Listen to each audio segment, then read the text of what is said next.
আসসালামু আলাইকুম ওয়া রাহমাতুল্লাহ। আজ আমি আপনাদের সামনে আলোচনা করব অন্তঃসত্ত্বা ও দুগ্ধ দানকারিনীর রোজা রাখার বিধান সম্পর্কে।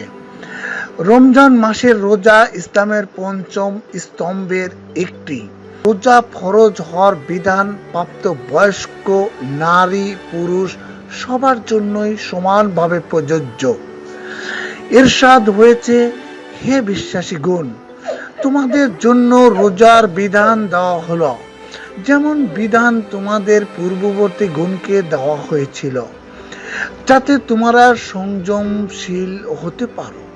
সূরা বাকারা আয়াত নম্বর 183।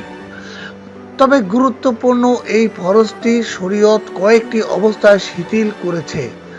পরিভাষায় যাকে রুখসত বা সার বলা হয়।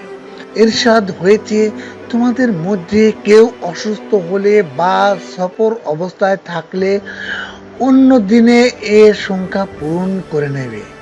সূরা বাকারা আয়াত নম্বর 184। এ আয়াতে অসুস্থতা শব্দটি ব্যাপক।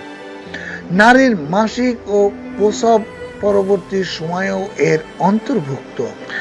তাছাড়া অন্তঃসত্ত্বা নারী যদি স্বাস্থ্যহীনতা ও সন্তানের কোনো ক্ষতির আশঙ্কা অনুভব করে এবং দুগ্ধ দানকারিণী মহিলাগণ তার সন্তানের দুধ পান করাতে গিয়ে যদি শারীরিকভাবে দুর্বল হয়ে পড়েন অথবা রোজা রাখার ফলে সন্তান দুধ না পায়, এক্ষেত্রেও বিজ্ঞ দিনদার ডাক্তারের পরামর্শ ক্রমে ইসলাম রোজা ভাঙার অনুমতি দিয়েছে। তবে পরবর্তী সুস্থতার সময় তা কাজা করতে হবে, কাফারা আদায় করতে হবে না। এ প্রসঙ্গে বিখ্যাত সাহাবী আনাস বিন মালিক রাদিয়াল্লাহু তাআলা আনহু একটি ঘটনা প্রসিদ্ধ। তিনি বলেন, এক সফরে আমাদের উপর রাসূল পাক সাল্লাল্লাহু আলাইহি ওয়াসাল্লামের অশ্বারোহী বাহিনী হঠাৎ আক্রমণ করল। আমি রাসূলুল্লাহ সাল্লাল্লাহু আলাইহি ওয়াসাল্লামের নিকট এলাম। আমি তাকে সকালের খাবার খাওয়ারত অবস্থায় পেলাম। তিনি বললেন, কাছে আসো এবং খাবার খাও। আমি বললাম, আমি রোজা আছি। তিনি বললেন, সামনে আসো, আমি তোমাকে রোজা প্রসঙ্গে কথা বলবো।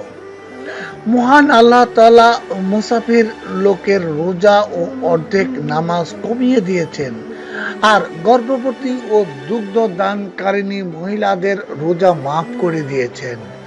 তিরমিজি হাদিস নম্বর 715। এই মর্মে সাহাবী আব্দুল্লাহ ইবনে আব্বাস রাদিয়াল্লাহু তাআলা আনহু বলেন, গর্ভবতী ও দুগ্ধ দানকারিণী মহিলা রমজানের রোজা ভাঙতে পারবে, তবে পরে তা কাজা করে নেবে। রোজার বদলে মিসকিনদের খাওয়াতে হবে না। মুসান্নাফে আব্দুর রাজ্জাক হাদিস নম্বর 7564। গাইনি চিকিৎসকরা বলেন, গর্ভাবস্থায় স্বাভাবিকের চেয়ে দ্বিগুণ ক্যালোরির প্রয়োজন হয়। তাই একজন গর্ভবতী মাকে দিনে 6 বার বা তারও বেশি খেতে বলা হয়। এখন যদি রোজা হয় গরমকাল, সাধারণত শীতকালের চেয়েও গ্রীষ্মকালে রোজা রাখলে দীর্ঘ সময় পানাহার থেকে বিরত থাকতে হয়। এই দীর্ঘ সময় না খেয়ে থাকা একজন গর্ভবতী মায়ের জন্য কষ্টকর ব্যাপার। তাছাড়া গরমে গর্ভবতী মা প্রচুর ঘেমে ডিহাইড্রেশন বা পানি শূন্যতায় ভুগতে পারেন। এমনকি অনাগত শিশুটি অপুষ্টি ও কম ওজন নিয়ে জন্মানো কিংবা মায়ের মূত্রনালীর ইনফেকশনের আশঙ্কা থাকে। এক্ষেত্রে একজন অভিজ্ঞ ও ধর্মীয় বিধান সম্পর্কে জ্ঞান রাখেন এমন ডাক্তারের পরামর্শ ক্রমে রোজা রাখলে যদি কারো শারীরিক সমস্যা হওয়ার আশঙ্কা থাকে, রমজানের রোজা ভাঙা যাবে, তবে পরবর্তীতে সুস্থ অবস্থায় তা কাজা করে নিতে হবে। কিন্তু রোজা রাখার দ্বারা যদি স্বাস্থ্যের উপর কোনো প্রভাব না পড়ে এবং সন্তানের জন্য আশঙ্কাজনক কোনো অবস্থা তৈরি না হয়, তাহলে তিনি রোজা রাখবেন। আর এই রোজা রাখারও অনেক ফজিলত হাদিস শরীফে বর্ণিত আছে।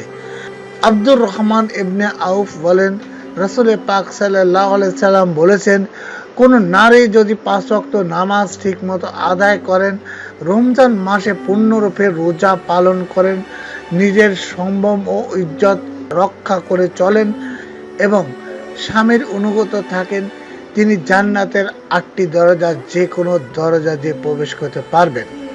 মুসনাদে আহমদ হাদিস নম্বর 1661। প্রিয় দর্শক, আল্লাহ তাআলা আমাদেরকে রমজানের যথাযথ মর্যাদা রক্ষা করে ও এ মাসের বরকত রহমত অর্জনের তৌফিক দান করুন।